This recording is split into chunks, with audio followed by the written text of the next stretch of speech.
You only need to know me. I will be the one. So I've been meaning to make this video for a while, ever since it became clear that the Gorosei Saint J. Garcia Saturn was going to be the very first Gorosei we see in action, or at the very least, the very first Gorosei that we get some expanded information on. As far as we know, this Gorosei is the only one to have left the Holy Land of Merijoa in quite some time. Or maybe it's better to say the only Gorosei, or Celestial Dragon Elder, to have come down to the Blue Sea planet from their perch atop the Red Line in Pangea Castle. At the end of chapter 1093, we see that the tables are now turning against the Marines and world government in favor of the Straw Hats and Vegapunk escaping, despite Admiral Kizaru being there and the impressive new powers he has displayed. It doesn't seem like one admiral will be enough to defeat the mythical Zoan god that is the Yonko Monkey D. Luffy, but we do have another player, one that might affirm the very idea of picking on someone your own size, that it takes a god to defeat a god, the warrior god of science, Saint J. Garcia Saturn. For this video, I just want to kind of go over some random details about Saturn and see what kind of conclusions we can draw about him and where the story is going with his involvement on Egghead Island. How Saturn gives us a dark glimpse into the One Piece story. I think I will save some broader thoughts on this idea of the darkness of One Piece for a video I have gathered some info for but not put together yet. The true nature of Imu. It's mind-blowing, and yes, I know everyone says that, even me, but it's for real this time. But again, at the end of chapter 1093, a question is posed about the tide turning against the Marines, but we see Saturn sitting there calmly, expectantly. Understand that the world government did not rise to power by being incompetent.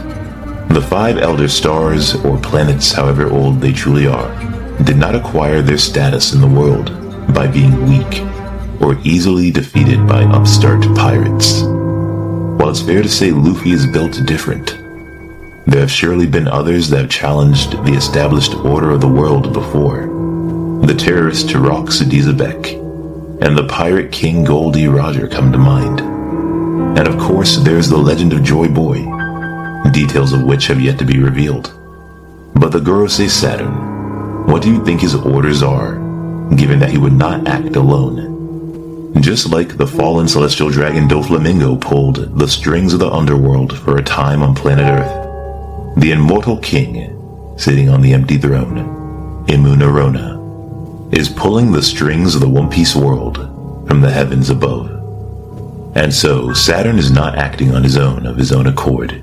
He is here at Egghead Island most likely because Imu sent him here, not just for the reasons stated outright, to kill Vegapunk, to recover the Vegapunk clone, the York model of Vegapunk, as well as to retrieve the mind-sharing internet device known as Punk Records, as well as the nuclear fusion device responsible for creating the Mother Flame that destroyed Luzia Kingdom. The way that chapter 1093 ended with the expression of Saturn has me thinking Saturn has one last objective that ties all of this in together. If worst comes to worst, will the world government deploy the Mother Flame against Egghead Island? So why do I say this, or why am I posing this question? Well, it goes back to something that Saturn said to the Marine Vice Admiral that was next to him, after mentioning the need to secure the safety of York, Punk Records, and the power station that created the Mother Flame. Saturn says everything and everyone else can be sacrificed. Saturn then describes human life as holding little value, comparing human beings to insects that will always multiply, no matter how greatly their numbers dwindle, no matter how many humans die.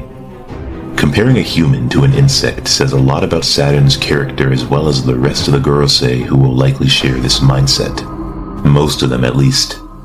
The great cleansing that the Venus Gorosei Saint Ethan Baron Nasajuro spoke of is no different than ethnic cleansing or the erasure of a people.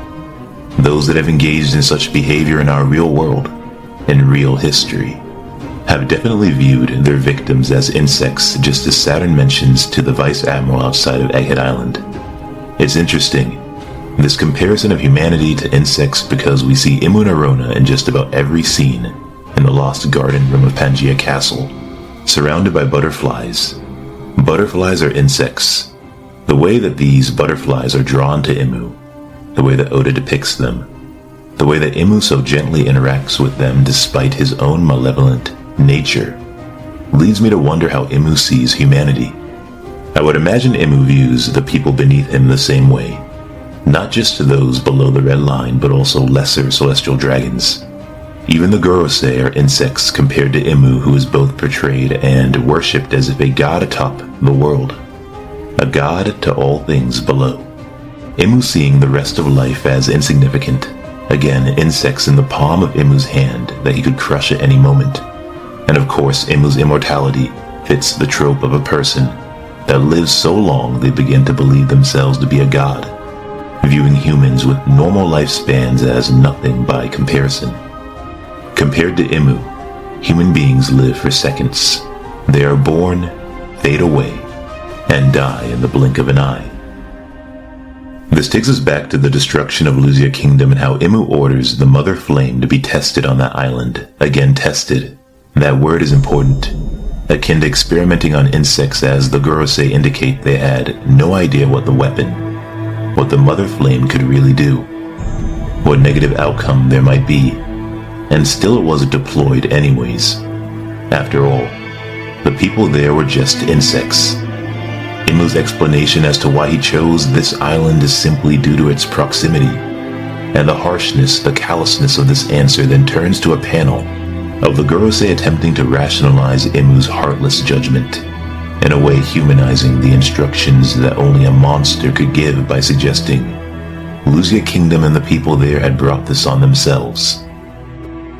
So I studied a course on genocide, and it taught me why certain people carry out orders despite how evil the orders are.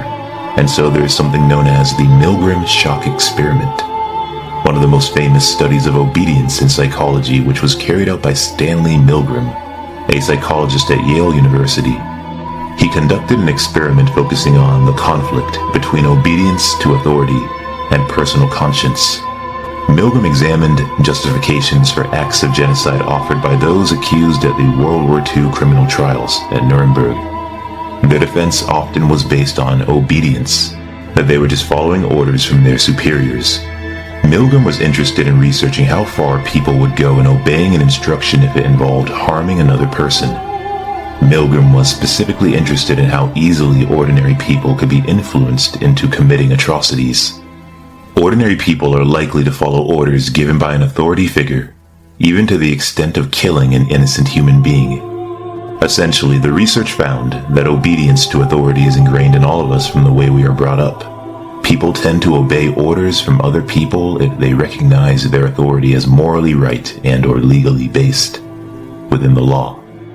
This response to legitimate authority is learned in a variety of situations, for example in the family, school, and workplace environment. We can compare this even to Kizaru's actions on Egghead Island, as he describes himself as essentially lacking free will. Kizaru refers to himself as a cog in a machine, a gear that turns depending on the instructions given. The Gorosei and so many others in the world of One Piece are no different. They are slaves without the celestial dragon branding. The hoof of the dragon Imu does not mark them physically, but instead mentally. The average person in One Piece bends to the will of the celestial dragons who, in turn, bend to the will of the five elders, the Gorosei, who bend to the will of the king of the world, Imu Narona, who under Milgram's experiments would be the ultimate authority figure. God. How can you disobey God after all? And if God commands you to do evil, then you are doing it in the name of God.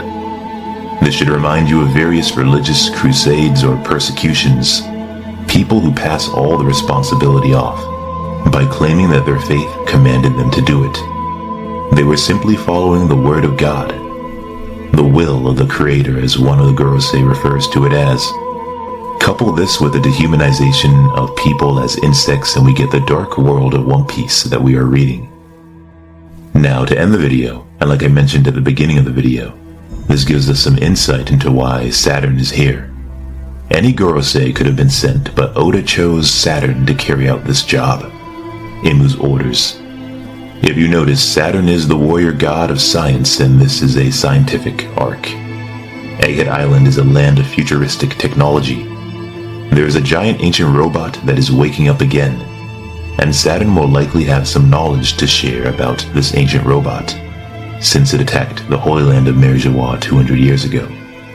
Saturn's presence outside of Egghead has also placed him in a vulnerable position, a vulnerable situation, leading some to wonder if he will be defeated or captured, kidnapped given he has valuable information and appears to be in charge of defensive operations for the world government as the warrior god of defensive science.